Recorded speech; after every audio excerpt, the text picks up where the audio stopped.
नमस्ते, अभिवादन आपका इनोसेंट इन्वेस्टर के इस नए वीडियो में आपके लिए डिस्क्लेमर। उसके बाद बात करेंगे यूपीएल की। यूपीएल को लेकर एक बहुत बड़ी बैड न्यूज़ आई है। एक कहावत है, करे कोई भरे कोई। अगर आप देखेंगे स्टॉक में लगभग 15% की गिरावट हो चुकी है और ये गिरावट ऐसे वक्त पर आई है जब स्टॉक पिछले 5-7 दिन में बढ़िया मोमेंटम भी दिखा चुका था, लगभग 10 से 15% का। उसके बाद अचानक से 15% की गिरावट आई है। अब ये गिरावट क्यों आई? क्योंकि यूपीएल के जो प्रमोटर साहब हैं वो पैसे की हेरा फेरी कर रहे थे, पैसा मार रहे थे कंपनी का, ऐसा एक विसल ब्लोअर ने कहा है। अब विसल ब्लोअर बहुत अच्छा शब्द सुनने में लगता है, लेकिन उतना ही खतरनाक शब्द है। जिस कंपनी के ये निकल जाते हैं, समझ लीजिए कंपनी में बहुत बड़ी तबाही आती है स्टॉक प्राइस में।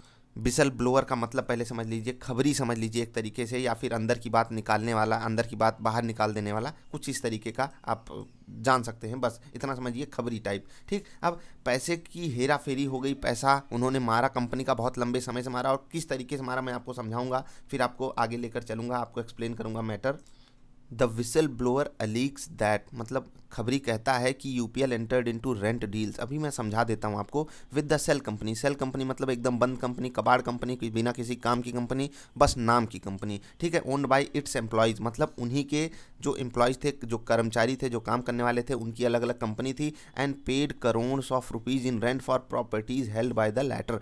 मतलब समझिए बात को कि आपकी एक कंपनी है, आपके जो कर्मचारी हैं उनके नाम से कंपनी आपने खुलवा दी। उन कंपनियों को आप यूपीएल के फंड से, जो हम आपका पैसा है, समझ लीजिए हम आप भी कंपनी के मालिक होते हैं जब एक शेयर लेते हैं, उस पैसे को उन कंपनियों को दिया गया जो बिना किसी काम, मतलब कोई काम नहीं था उन कंपनियों का, उनको किस हिसाब से दिया गया? रेंट डील के हिसाब से किराया दिया गया और करोड़ों रुपए दिए गए। अब आप अंदर की बात समझिए, करोड़ों रुपए ऐसे ही बर्बाद कर दिए जाते हैं आपके, बस आपके प्रमोटर की नीयत खराब होनी चाहिए। अब समझिए 15% स्टॉक में गिरावट आना, आप मार्केट कैप जाकर समझिए कितना पैसा तबाह हो जाता है इतने आराम से।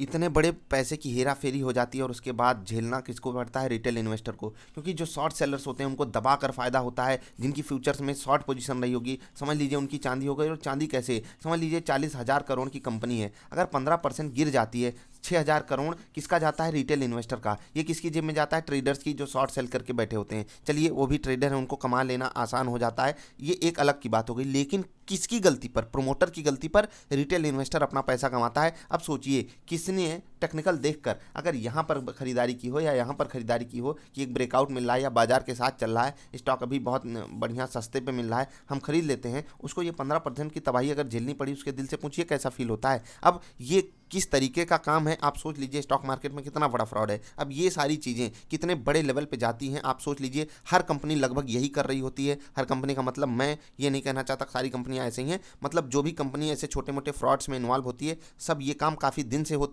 करती रहती हैं। एक वक्त आता है जब कोई विसल ब्लोअर या कहीं अन्य से खबरी लाल बाहर आते हैं और सामने हमारे बात रखते हैं, तब हमें मतलब एक एहसास होता है कि यार ये भी हो सकता है क्या। अब वही हुआ है यूपीएल के साथ, 15% की गिरावट है। यहाँ पर कोई टेक्निकल, कोई फंडामेंटल अभी काम नहीं करेगा, सिर्फ और सिर्फ सेंटिमेंटल स्टेटस हो चुका है इस स्टॉक का। भयंकर गिरावट हुई है, अभी गिरावट जारी भी है।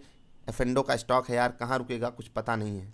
वैसे सिर्फ खबरीलाल के न्यूज़ पर 15% की गिरावट बहुत बहुत बहुत बड़ी है। 5-7% मुझे एक्सेप्टेड था, लेकिन उससे डबल हुई है। तो यानी कि इस खबर में दम तो है, क्योंकि बड़े प्लेयर्स भी माल दबा कर बेच रहे हैं। यहाँ पर जो आप वॉल्यूम देख रहे हैं वो वन ऑफ दी हाईएस्ट है। आप जाकर पीछे चेक करेंगे, आपको इतना बड़ा वॉल्यूम मिलेगा ही नहीं। आप क्या बताएं, अब इतनी भयंकर वॉल्यूम के साथ सेलिंग आ रही है, रिटेल इन्वेस्टर कुछ नहीं कर सकता। अलग अलग न्यूज़ से अलग अलग हेडलाइंस आ रही हैं, एग्जैक्टली अभी खबर नहीं पता है, लेकिन मैंने जो आपको बताया किस हिसाब से कर्ज, मतलब सॉरी, किराया दे करके कंपनी का पैसा मारा जा रहा था। दूसरे, मतलब सोचिए, अपने एम्प्लॉयज़ के खाते में पैसा डालो, वहाँ से अपना पैसा निकालो, अपने घर में ले जाकर यूज करो। हम शेयर होल्डर्स पागल हैं इस बाज़ार में। सेबी क्या कर रही है? सेबी अब एक्शन नहीं ले सकती। इनके प्रोमोटर्स को क्या कहें, वही होता है ना, जूते मार के बाहर करना चाहिए। लेकिन क्या कहें, किसी के लिए ऐसे वर्ड्स भी नहीं यूज करने चाहिए। जब आपके ऊपर इतने लोगों की जिम्मेदारियां होना, तो आपको तो बिल्कुल ऐसे ही ट्रीट किया जाना चाहिए। अगर आप ऐसी गलती करते हो तो सोचिए आपके साथ क्या हो रहा है।